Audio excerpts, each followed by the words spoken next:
Far above Earth, hidden behind the shadow of the moon, a large silver ship floated in silence. It was not from this planet. It was from a faraway star system, home of the Valari, a highly advanced alien species. The Valari were peaceful, intelligent, and logical, but they did not feel emotions. Not love, not anger, not joy, just ... Knowledge and reason. Inside the ship, a group of female Valari scientists stood around a glowing screen. Their eyes were bright and their minds focused. They had come to Earth for one purpose, to study humans. "This planet is noisy," said one. "Yes," replied another, "but full of life." They watched quietly. The screen showed images from hidden. Drones flying over Earth, cities full of people, families laughing, couples arguing, children playing in parks. But most of their attention stayed on one group, human males. "Look at this one," said a young Valari scientist named Lyra. She pointed at a firefighter running into a burning building. "He risks his life," she said. "Why?" "Emotion," another answered. "Humans call it bravery." The Valari didn't understand it. On their planet, danger was avoided. Logic was king. But these human men, they showed feelings, they showed courage. They protected others. They fought, laughed, and cried. Lyra couldn't stop watching. Down on Earth, a soldier helped an injured friend. A father picked up his daughter and smiled. A man gave his coat to a homeless stranger. Lyra's voice became soft. They care for each other ... even when it hurts them. Another female, Vina, nodded slowly. "We came here to study their science. But they are more than data. Their hearts ... are strong." For the first time in Valari history, something unusual was happening. The female Valari were admiring someone, not their own kind, not the logical, emotionless male Valari back home ... but ... humans, more specifically human males, deep inside the ship. In a dark control room, a male Valari officer named Tharos watched the same screen from a hidden terminal. His eyes narrowed. His jaw tightened. He had seen enough. "They are watching the humans again," he said, his voice cold. Another male stepped beside him. "And not just watching, admiring." Tharos turned sharply. "This is dangerous. They are scientists." "It will pass," the other male said. "No," Tharos replied. "This is not science. This is something else, something we do not allow, emotion." He slammed his hand on the control table. "Our females are starting to feel." Meanwhile, on the observation deck, Lyra asked a question she had never spoken before. "Do you think they could teach us?" "Teach us what?" Vina asked. "Emotion," Lyra said. "Feeling, being ... dive like them." The room fell silent. One by one, the female scientists looked at each other. Some smiled. Some looked confused. But none said no. For centuries, the Valari had been proud of their calm minds. But now something new was waking up inside them. A soft, strange spark. It had no name in their language, but humans called it admiration. Some called it love. On Earth, the sun was setting. A man played guitar in a park. A boy ran to hug his grandfather. Simple, small moments, but to the Valari, they were like magic. "They are not perfect," Vina said. "But they are full of something we lost," Lyra nodded. "Maybe they never lost." Behind them, a silent alarm blinked. Unknown to the females, Tharos had activated a secret recording system. Every word they spoke was now being sent to the male council on the home planet. Tharos watched from the shadows. His eyes glowed. "They are starting to forget us," he said, his voice like ice. He turned off the screen, and somewhere, far away, silent war had already begun, not with weapons but with feelings. The Valari did not believe in emotion. They believed in silence, in structure, in logic, but that was before Earth, before the female scientists saw something they had never known. Now things were changing. Lyra stood alone in the observation chamber. In front of her, a hologram showed a human man holding a child close to his chest. Rain fell around them, yet the man smiled. The child cried, not from fear, but from love. Lyra stared at the scene again and again. She placed her hand on her chest. Her heart, usually steady, beat faster. "What is this?" she whispered. Vina entered the room behind her. You are still watching them? Lyra didn't answer.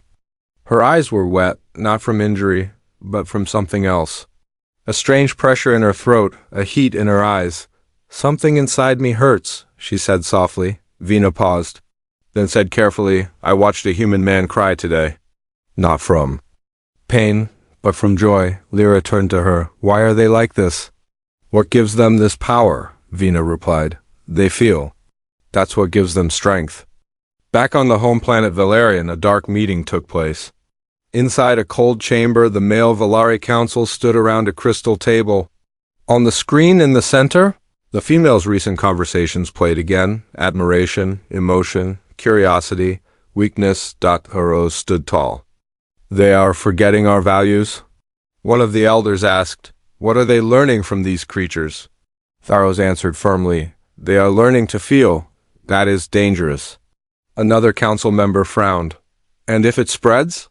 Then we lose control, Tharos said, back on the Earth-orbiting ship. The female scientists continued their studies, but the mission no longer felt like research. It felt personal. Today, they observed a group of human volunteers giving food to poor families. A man removed his only coat and gave it to a freezing stranger. Why? Lyra asked aloud. He gains nothing. It is called kindness, said Vina. Another female, Cyril, watched quietly. No calculations, no logic, just care. There was silence. Then Lyra spoke what none dared to say. We were taught emotions are dangerous. But maybe, maybe they are what makes life full. Later, that day, Lyra sat alone in the human culture room. Soft earth music played, a slow piano melody. In the center was a small object, a book of human poems. Retrieved during one of the early missions, she opened it, reading a line, To feel is to live, even if it hurts. Lyra read it 3 times. She closed her eyes. In her mind, she saw the man with the child again, not just Data now. Not just a subject, he was a father, a protector. A feeling soul. And for the first time in her life, Lyra felt small. Not in fear, but in wonder. On the male ship, hidden within the same system, Tharos watched Lyra's log files. Her words disturbed him. Feelings, he muttered. Useless chaos. One of the younger male officers asked, Why are we so afraid of emotion? Tharos turned sharply. Because emotion weakens the mind. But it also creates art, music, courage, silence, Tharos snapped. You are infected. The young male said nothing more. But inside, he began to wonder, back in the Valari. Ship's common hall, the females gathered.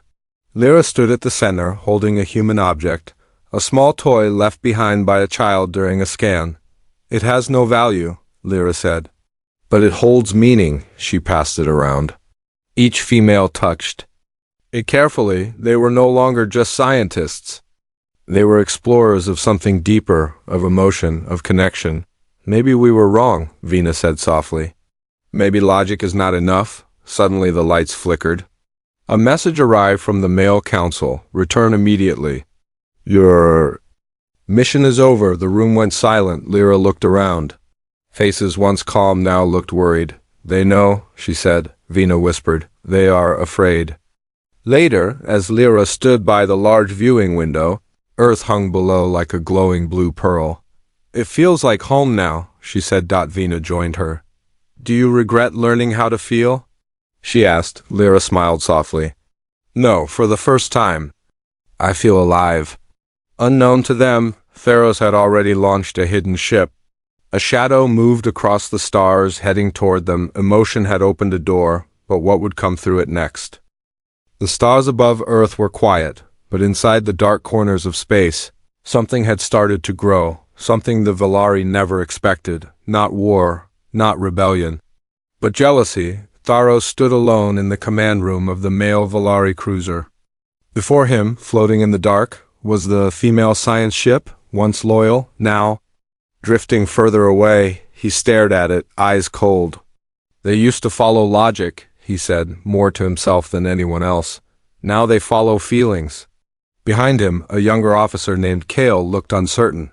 They speak of admiration for human males. Kale said softly. Tharos turned. Admiration? For emotional, weak, noisy creatures? They are not weak, Kale replied, braver now. They have survived war, pain, and fear. And still create music, they build families. They smile. Tharos stepped closer. Do you admire them too? Kale hesitated. Tharos didn't wait for an answer. We will bring our females back, even if we must remind them who they truly belong to. On the female ship, the atmosphere had changed. Lyra walked through the main corridor. Walls that once felt cold now felt warm, almost alive. She passed by her fellow scientists, some laughing gently at a human comedy video, others discussing poetry or music. Lyra stopped near the main screen. A new clip was playing, a human man building a treehouse for his children. Sweat on his face, scratches on his hands, but joy in his eyes.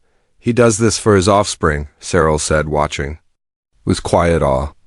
No reward, just love, Lyra smiled. They do everything for emotion. That's what makes them strong. She didn't notice the message blinking in the corner of the screen. Incoming transmission. Male council urgent. Tharos gathered. The male Valari in the central chamber of their ship. We have waited. We have warned them. Still, they admire humans, he said firmly. Now we act. One male asked, What action do you suggest? Simple, Tharos said.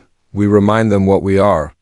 We show them that Valari males are still worthy of respect. A screen turned on behind him, showing images of the females laughing at human jokes, listening to music, and sharing memories of Earth. This is not science, Tharos growled. This is infection. Meanwhile, Kale sat alone in his private quarters, watching something forbidden. A human film. It showed a man crying beside his dying wife. Not dramatic, just quiet, real. Kale watched till the end.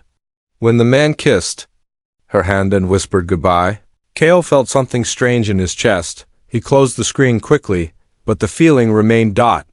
Maybe. Tharos was wrong. Maybe emotion wasn't weakness. Back on the female ship, a new visitor had arrived. David, a human male scientist, now stood inside their ship.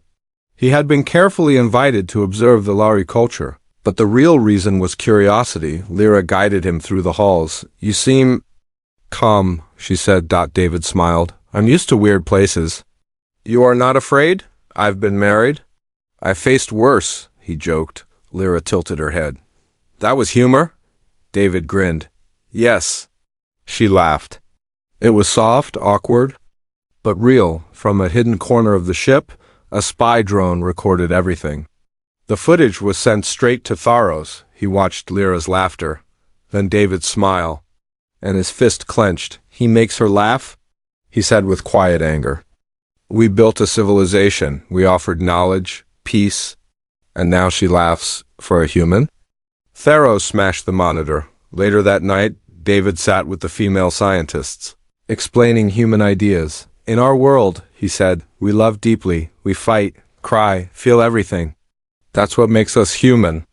Cyril asked, Is it always painful? Sometimes, David replied. But even pain has beauty. It means we care. Lyra looked at him for a long time, then softly said, I think I want to care. In the male Valari war room, Tharos addressed his crew once again. They have chosen weakness, so we will give them strength. What do you mean? Kale asked. Nervous, Tharos replied. We bring David here. Show him what we are. If the females watch us break him, maybe they will remember who they are. Kale stepped forward. That is not Valari. That is cruelty. Tharos stared him down. Then perhaps you are no longer Valari. That night, in the silence between two stars, a small black pod left the male cruiser. It had one mission. To capture the human. Asterisk. The door opened with a soft hiss. For the first time in Valari history, a human male walked into their ship, not as a prisoner, not as a test subject, but as a guest. David stepped into the chamber slowly, looking around. The walls shimmered with a soft blue light. Strange symbols glowed on the floor. The air smelled like clean metal and something sweet. Lyra walked beside him. Welcome to our home, David smiled. I've been in weirder places. Behind them, female Valari scientists watched with quiet interest. To them, David was more than a human. He was a living question, and possibly an answer. Lyra led David to the observation hall. A wide glass window showed the stars. Earth shined in the distance like a blue jewel floating in the dark. Beautiful, David said, eyes wide. Yes, Lyra replied. But we never noticed before, David turned. You see it differently now? Lyra nodded. Since meeting your kind, everything feels different. He looked at her. You mean emotional? She paused. Yes, and strange. But not wrong.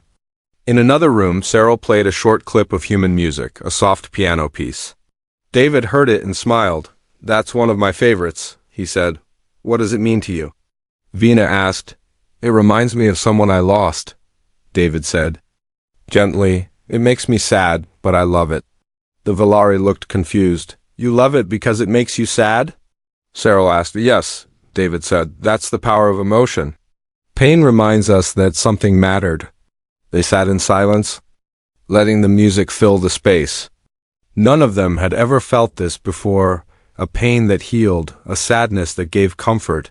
Far from them, in the shadows of a nearby asteroid, the male Valari cruiser floated silently. Inside, Tharos watched the live feed. He saw David laughing with the females, sharing food, talking freely, teaching them words like hope, fear, and joy. He turned away in disgust. He has infected them. Kale stood nearby but said nothing.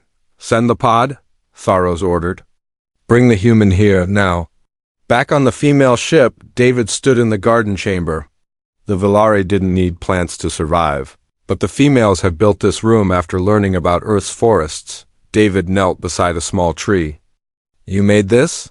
We copied the Earth design, Lyra said. We didn't understand it, but now ... it feels right. He touched a leaf gently. Life should feel right. In the command room, Vina reviewed signals. Her hand froze. She saw something. A small black dot, fast and silent, heading toward them. Unidentified object approaching, she said. Lyra rushed to her side. The dot moved like a spear, fast, straight. It's not human, Vina said. Lyra's face hardened. It's them. The pod crashed into the docking bay. Before the alarms could fully sound, the doors blasted open. 3 male Valari soldiers stepped out, cold, tall, and silent. They moved through the ship like shadows. David sat in the cultural hall, teaching Cyril how to fold paper into a bird. He laughed as she crushed it by mistake. I need more hands, she joked. Suddenly, the door slammed open. A male Valari stood there, armor glowing, face stern. David stood slowly. You must be Tharos. I am, Tharos said. You will. Come with me, David frowned. I'm not here to fight. Tharos stepped forward. And yet, you are the reason our world breaks. Lyra entered the room, standing between them. He is our guest, she said firmly. He is your weakness, Tharos replied. More female Valari arrived. They surrounded David, not with weapons, but with presence. They stood between him and Tharos. You taught us logic, Vina said. But he taught us meaning. You will regret this, Tharos said coldly. No, Lyra said, we regret nothing. Kale stood outside the ship, watching the stars. He heard footsteps and turned to see a young female scientist walking past. She looked at him and smiled gently. Kale lowered his eyes. Something inside him shifted. Maybe emotion wasn't infection. Maybe it was ... evolution.THAROS, and his soldiers returned to the pod, empty-handed. Inside, Tharos fumed. They have turned against us. Kale finally spoke. No, they have turned toward something better. Tharos glared. You sound like them. Kale didn't deny it. Back on the female ship, David sat by the window again. Lyra joined him. Sorry about the welcome, she said. I've had worse. He smiled. She looked at him, then asked, Why? Are your kind so ... open to pain, David thought, then replied, Because pain and love come from the same place. We can't have one without the other. Lyra touched her chest. Then maybe we want both. Outside, the stars didn't change, but the Valari had ... and the human was no longer just a guest. He was a mirror. The ship felt quiet ... not the peaceful kind, but the kind of quiet that comes before a storm. David sat alone in the garden chamber, staring at the small tree he once admired. Its leaves moved gently in the recycled air, but his heart was not. Still, he could feel it. Something was wrong. Earlier that day, Lyra and Vina had met in secret inside the ship's energy core. No cameras, no sound recorders, just silence and shadows. They've crossed the line, Vina said. Thuros entered. Our ship? He threatened our guest. He disrespected our choice. Lyra's voice was calm, but her eyes were firm. They won't stop. Not until David is removed. Or worse, Vina looked away. Then we must protect him. Even if it means disobeying the council? Lyra did not answer. She didn't have to. On the mail cruiser, Thuros sat in the war chamber, surrounded by his most trusted officers. This cannot continue, he said. One officer asked, why not destroy the ship? A clean solution. Thuros shook his head. No, if we destroy them now, they become martyrs. They become proof that emotion is stronger than logic. We must break this from the inside. He leaned forward.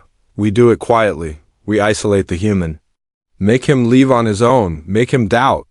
Kale watched from the corner of the room, his hands clenched.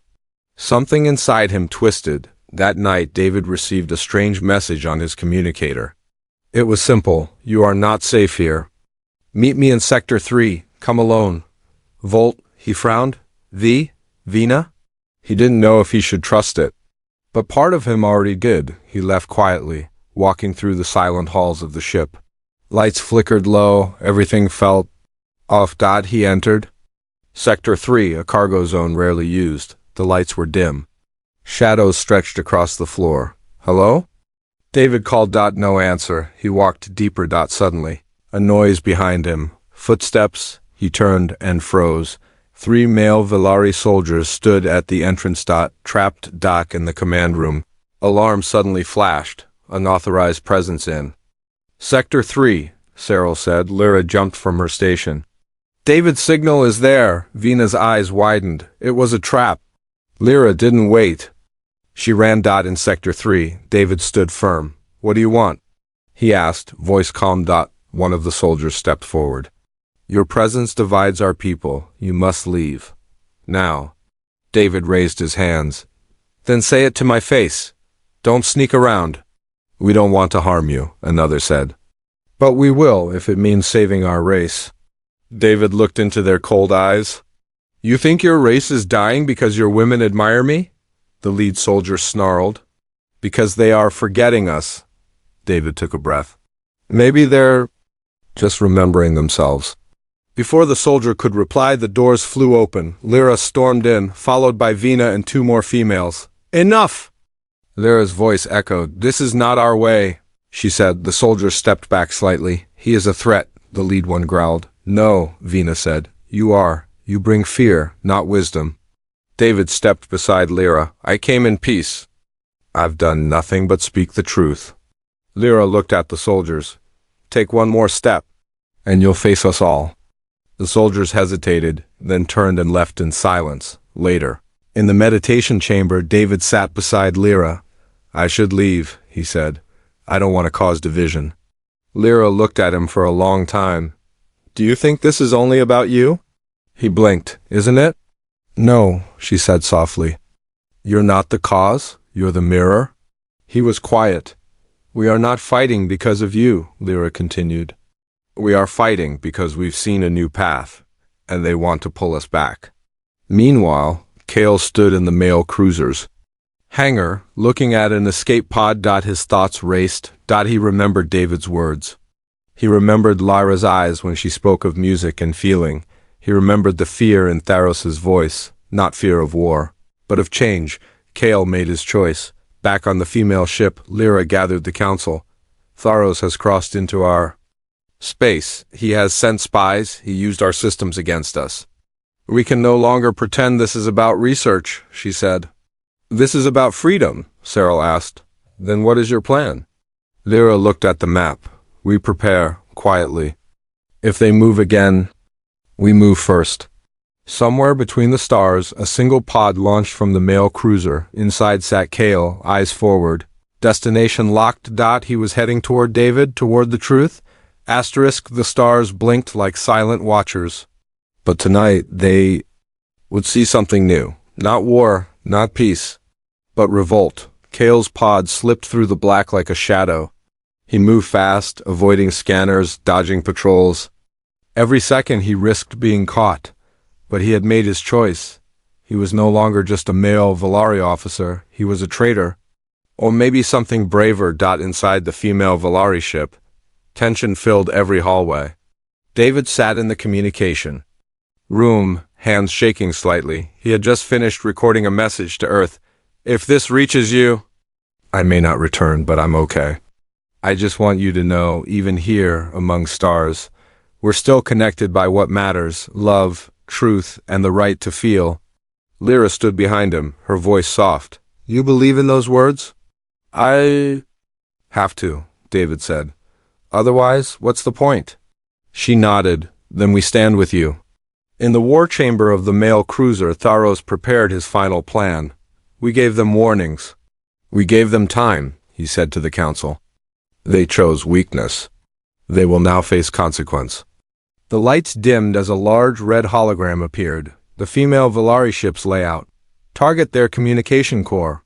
Cut them off from Earth, and if they resist, we disable the ship. One male officer asked, what about the females? Aboard, Tharos didn't blink. They'll return to us. Or fade with their new beliefs.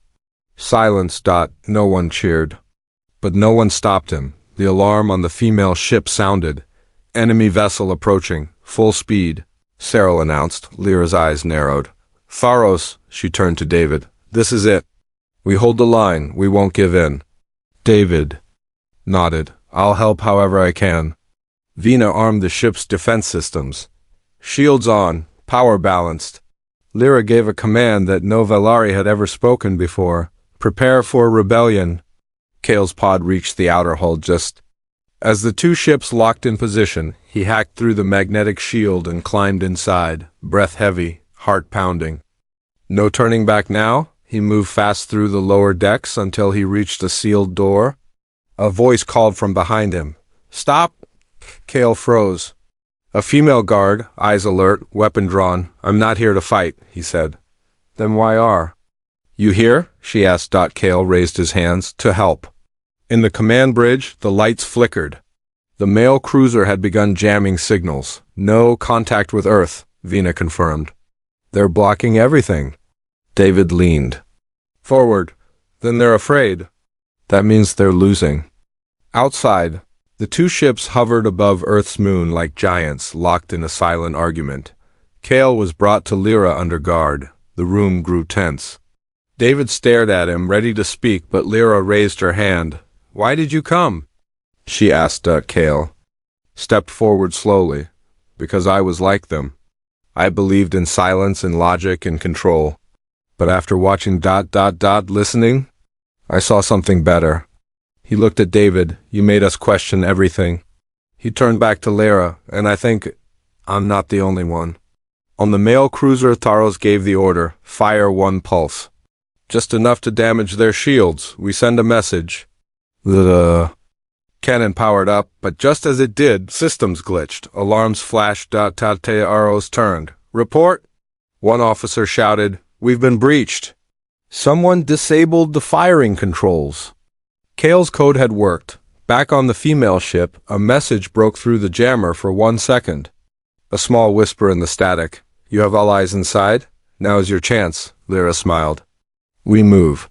Suddenly, the female Valari ship changed. Course, it rose higher, spinning slowly, but it wasn't running. It was positioning. For counter-control, they hacked the communication system between ships and sent one single message back to the male cruiser. We are no longer yours to command. Tharos stared at the screen. His face showed something new, something never seen on him before. Fear. Inside the female ship, David stood at the window. Stars reflected in his eyes. This isn't just about me anymore, he said. Lyra stepped beside him. No, it's about all of us now. We've tasted something we didn't know we needed, Cyril added. And we're not giving it back. Kale, now free, joined them. The others will follow, not all, but enough. In the silence of space, two ships stood in balance, not as enemies, not as friends, but as the past and the future, and in between them stood one human, and a choice that could shape an entire species. There was no sound in space. But between two ships, something louder than sound moved. Change. The male Valari cruiser stood still, weapons offline, shields raised, uncertain. The female Valari vessel faced it, calm, unshaken, glowing with quiet defiance. And in the center of this silent standoff stood one unlikely figure. A human. David stood in the heart of the command deck, surrounded by aliens from two different worlds, not divided by space or time, but by belief. He had no armor, no weapons, just words. Lyra stepped forward. Are you ready? David looked at her, then at the screen showing the male cruiser. As ready as I'll ever be. A communication link was opened. On the other side, Tharos appeared, his face unreadable, his posture firm. Behind him, other male Valari stood silent, waiting. David stepped closer. I know you don't like me, he said. Silence. I know I confuse you. Maybe even anger you. Still silence. But this isn't about me anymore. It's about you and them. He nodded toward the female Valari. They changed because of what they saw in us.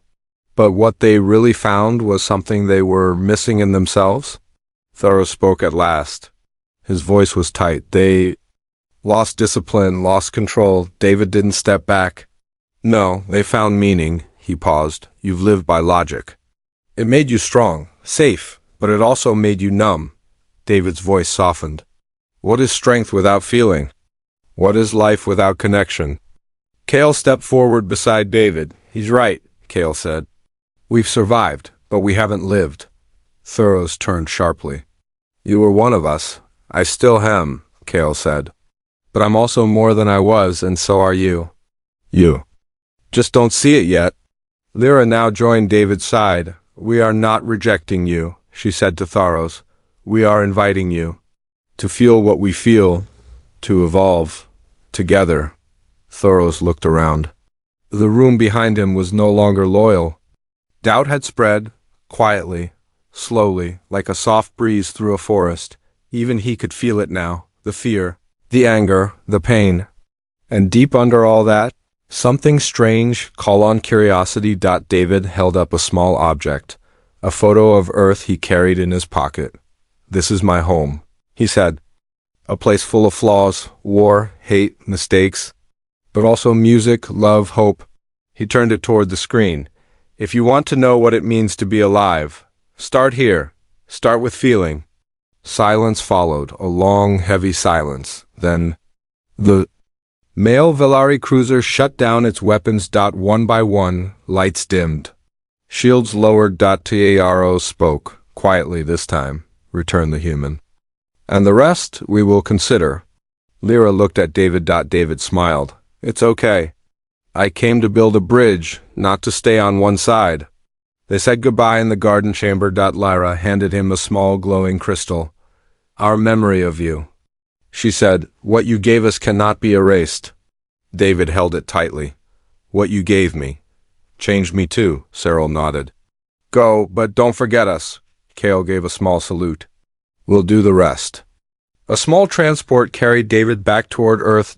He looked through the window. He saw the two ships, once rivals, now simply floating side by side. Like twin moons, the war had never started because something stronger than war had won. Weeks passed on Earth. David stood before a crowd of scientists, reporters, and world leaders. He told them the story, not of alien weapons or technology, but of hearts, of awakening, of beings once ruled by logic, now learning to feel. On the Valari homeworld, changes began slowly. A school opened, not for weapons or strategy, but for art, music, and storytelling. Female and male Valari sat together, learning to feel. To speak not just with facts, but with emotion. It was not easy. Some resisted, some refused, but many stepped forward, including Sharos. One day, he stood outside the new memory hall, listening to a song composed by Lyra he didn't understand. But for the first time he wanted to back on Earth. David kept the glowing crystal beside his bed. Sometimes at night he held it and smiled. They had come to study humans. But in the end, they found themselves